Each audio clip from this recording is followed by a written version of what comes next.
우리 하나님의 말씀 시편 56편 1절에서 3절까지 있는 말씀 보겠습니다.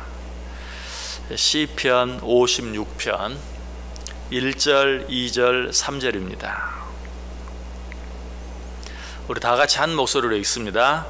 하나님이여 내게 은혜를 베푸소서. 사람이 나를 삼키려고 종일 치며 압제하나이다. 내 원수가 종일 나를 삼키려 하며 나를 교만하게 치는 자들이 많사오니 내가 두려워하는 날에는 내가 주를 의지하리이다. 아멘. 시편 56편 시작하게 되는데요. 자, 시편 56편도 역시 시편 55편과 같이 다윗이 지은 시입니다. 이 시는 표제를 통해 알 수 있는 것처럼 다윗이 가드에서 블레셋인에게 잡혔을 때 지은 시입니다. 다윗은 사울의 추격을 피해서 블레셋으로 도망가죠. 블레셋 가드 지방으로 도망을 쳐요. 블레셋은 다윗의 우방이 아니죠. 이스라엘의 적국이었어요. 다시 말하면 다윗의 적국이었어요. 자, 다윗이 적국으로 도망을 쳤어요. 지금 다윗의 상황이 얼마나 힘들고 어려운가 하는 것을 단적으로 알 수 있어요. 한번 생각해 보세요. 여러분이 북한으로 피해야 할 정도가 되었다, 북한으로 도망을 가야 할 정도가 되었다라고 생각해 보세요. 얼마나 형편이 어려우면, 얼마나 그 생명이 정말 위협에 처해 있으면 북한으로 도망을 가겠어요. 지금 다윗의 모습이 그래요. 블레셋으로 도망을 쳤어요. 우리가 너무나 잘 아는 것처럼 블레셋은 이스라엘과 원수의 나라예요. 지금도 그렇죠. 블레셋은 지금의 팔레스틴입니다. 지금도 그렇죠. 그런데 지금 다윗이 그 블레셋으로 도망을 갔어요. 도망을 갔을 때 사람들이 이 다윗을 알아보고 뭐라고 말했습니까?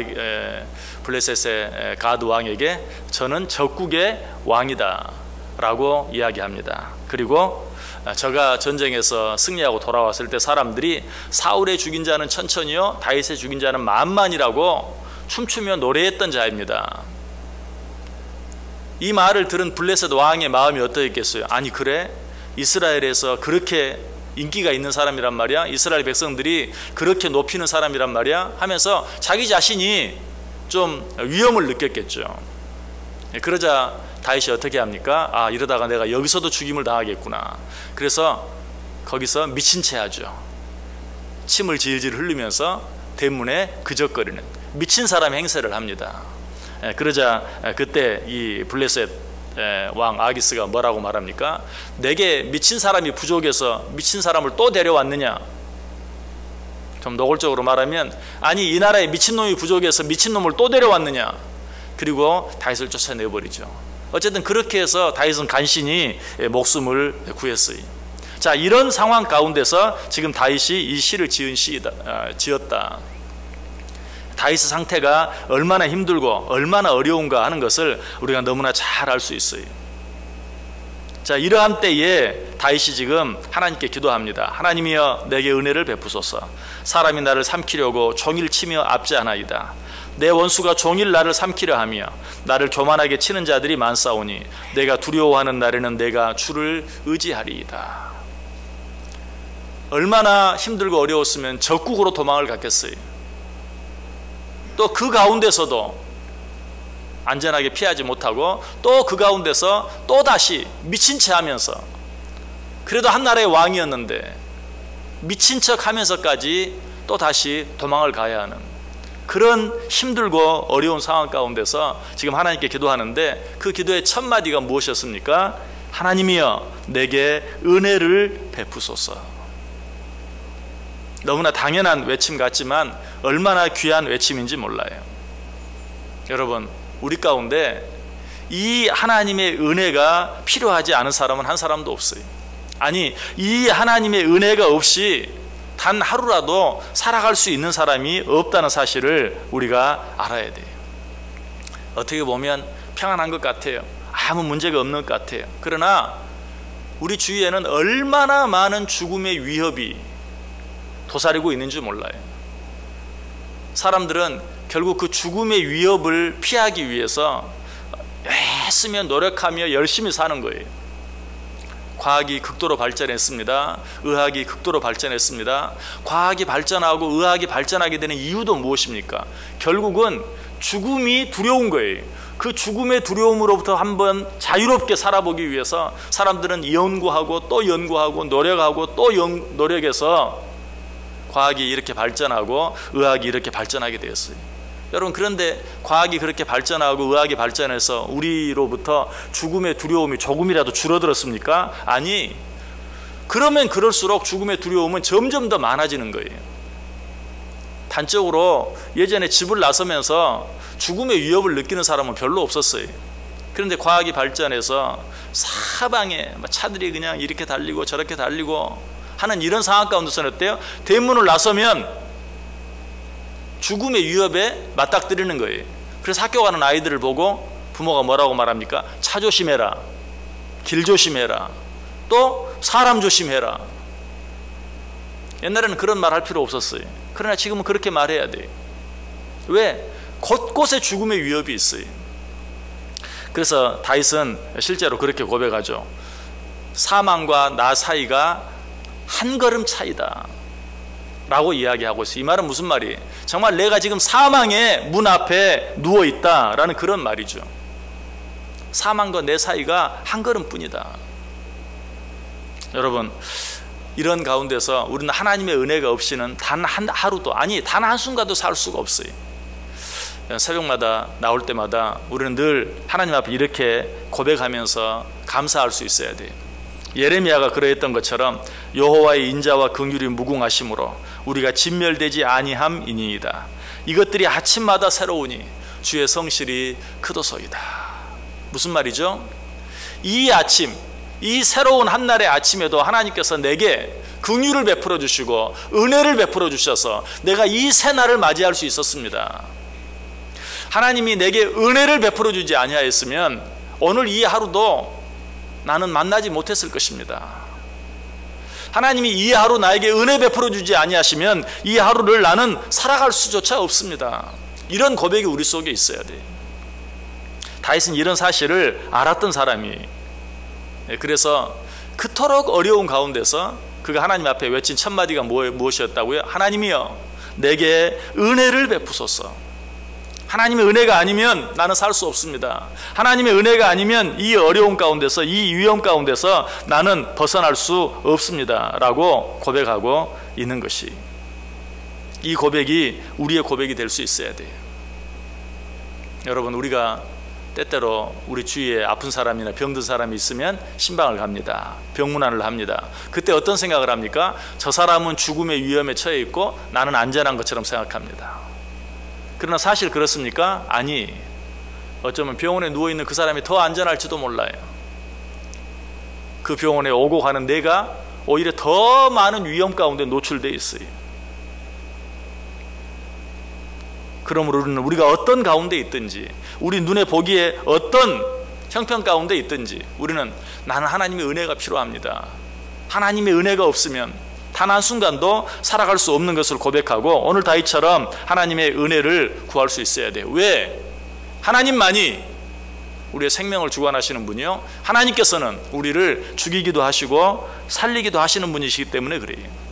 신명기 32장 39절에 말하죠. 이제는 나 곧 내가 그인 줄 알라. 나 외에는 신이 없도다. 나는 죽이기도 하며 살리기도 하며 상하게도 하며 낫게도 하나니 내 손에서 능히 빼앗을 자가 없도다. 무슨 말이에요? 하나님께서 우리에게 긍휼을 베풀어 주시지 아니하시면 우리는 단 한순간도 살아갈 수 없다. 그래서 성경 다른 곳에 뭐라고 말합니까? 네가 염려함으로 네 생명을 단 1초라도 연장할 수 있느냐? 네가 염려함으로 내 검은 머리를, 내 흰 머리를 단 한 올이라도 희게 할 수 있느냐라고 이야기하고 있어요. 하나님의 은혜가 아니면 그 모든 것들이 다 불가능하다는 사실이. 그러므로 우리는 하나님 앞에서 오늘 다윗처럼 늘 하나님이여 내게 은혜를 베풀어 주옵소서. 오늘 하루도 내게 은혜를 베풀어 주옵소서. 다윗은 그래서 이 죽음의 위기 가운데서 하나님께 은혜를 베풀고 있어요. 다윗이 이렇게 할 수 있었던 것은 그가 하나님이 자기와 함께 하시기만 하면 어떤 일도 문제가 되지 아니하고 어떤 상황 가운데서도 안전할 수 있다는 사실을 알았기 때문에 그래요. 지금 다윗은 피할 곳이 없어요. 처음에 말씀드렸어요. 오죽하면 적국으로 도망을 갔겠는가. 오죽하면 한 나라의 왕이 적국의 왕 앞에서 침을 질질 흘리면서 미친 척 했을까. 그런 가운데서 그가 하나님의 은혜를 찾을 수 있었던 것은 오직 하나님의 은혜만이 살 길인 것을 분명히 알았어요. 이런 다윗의 믿음이 어디에 가장 잘 나타나 있습니까? 시편 23편에 가장 잘 나타나 있죠. 여호와는 나의 목자시니 내게 부족함이 없으리로다. 하나님이 나의 목자가 되어주시면 나는 그 어떤 죽음의 위협이 있다 할지라도 문제가 되지 않습니다. 괜찮습니다. 그래서 계속해서 다윗이 뭐라고 고백해요? 내가 사망의 음침한 골짜기로 다닐지라도 해를 두려워하지 않을 것은 주께서 나와 함께 하심이라. 주님이 나와 함께 하시기만 하면 내가 사망의 음침한 골짜기로 다닌다 할지라도 나는 두려워하지 않습니다. 왜? 주의 지팡이와 막대기가 나를 안위해 주시기 때문에. 여러분, 우리는 이 하루도 수많은 죽음의 위협 가운데서 살아야 돼요. 오늘 하루 어떤 일이 일어날지 알지 못해요. 나에게 어떤 일이 일어날지, 내 가족들에게, 내 자녀들에게 어떤 일이 일어날지, 내 직장에, 내 사업에 어떤 일이 일어날지 우리는 알 수 없어요. 우리는 다윗처럼 고백할 수 있어야 돼요. 내가 비록 사망의 음침한 골짜기로 다닌다 할지라도 하나님께서 나와 함께 해주시기만 하시면 나는 그 어떤 해도 두려워하지 않습니다. 왜? 주님이 나와 함께 하시면 주의 지팡이와 막대기로 나를 인도해 주시는 것을 내가 믿기 때문에. 그리고 이 사실을 믿고 오늘 다윗처럼 기도할 수 있어야 돼요. 하나님이여, 오늘도 나는 당신의 은혜가 필요합니다. 당신의 은혜 없이는 살 수 없습니다. 하나님이여, 내게 은혜를 베풀어 주옵소서. 찬송가 486장에 보면 이 세상에 죄악된 일이 많고 참 죽을 일 쌓였구나. 내 주 예수 날 건져 주시오니 곧 평안히 쉬리로다. 주 예수의 구원의 은혜로다. 참 기쁘고 즐겁구나. 그 은혜를 영원히 누리겠네. 곧 평안히 쉬리로다. 자, 이 찬송에서 뭐라고 고백합니까? 이 세상에 죄악된 일이 많고 참 죽을 일 쌓였구나. 여기 봐도 죽을 일, 저기 봐도 죽을 일. 그러나 내 주 예수 날 건져주시오니 곧 평안히 쉬리로다. 주 예수의 구원의 은혜로다. 참 기쁘고 즐겁구나. 그 은혜를 영원히 누리겠네. 곧 평안히 쉬리로다.